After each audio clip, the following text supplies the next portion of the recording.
નમસ્કાર, સંદેશ ન્યૂઝના digital platform સાથે હું છું માલવી।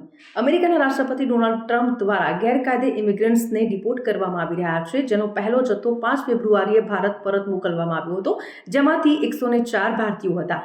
હવે સમાચાર એવા સામે આવી રહ્યા છે, મીડિયા રિપોર્ટ્સ અનુસાર 119 લોકોને ડિપોર્ટ કરવામાં આવશે બીજા જથ્થામાં, એટલે કે હવે બીજો જથ્થો આવશે, એમાં 119 ભારતીયો હશે, જેમાંથી 19 ગુજરાતીઓ છે, 33 હરિયાણાના છે અને 67 લોકો પંજાબના છે। આ તમામ લોકોને અમૃતસર ઉતારવામાં આવશે। આ મહત્વપૂર્ણ અપડેટ્સ મળી રહ્યા છે મીડિયા રિપોર્ટ્સ અનુસાર, પરંતુ હવે જોવાનું એ રહેશે કે આ જે 119 ભારતીયોને ડિપોર્ટ કરવામાં આવશે એ લોકોને કઈ હાલતમાં ભારત પરત લાવવામાં આવશે, કારણ કે આગળ જે 5 ફેબ્રુઆરીએ 104 ભારતીયોને ડિપોર્ટ કરવામાં આવ્યા હતા એ લોકોના હાથ, પગ અને કમરે ચેન બાંધવામાં આવી હતી, એ લોકોને જંજીરોથી જકડીને અહીંયા લાવવામાં આવ્યા હતા। ત્યારે હવે જોવાનું એ રહેશે કે આ 119 લોકોને કઈ રીતે ડિપોર્ટ કરવામાં આવે છે।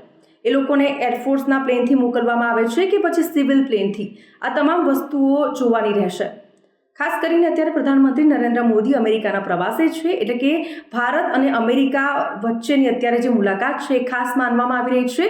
આ મુદ્દે ડોનાલ્ડ ટ્રમ્પ અને પ્રધાનમંત્રી નરેન્દ્ર મોદી વચ્ચે ચર્ચા થઈ શકે છે ગેરકાયદે ઇમિગ્રન્ટ્સને લઈને। આ તમામ વસ્તુઓ પર આપણી નજર રહેવાની છે। વધુ અપડેટ્સ આપના સુધી પહોંચાડતા રહીશું। સંદેશ ન્યૂઝના ડિજિટલ પ્લેટફોર્મ સાથે જોડાયેલા રહો।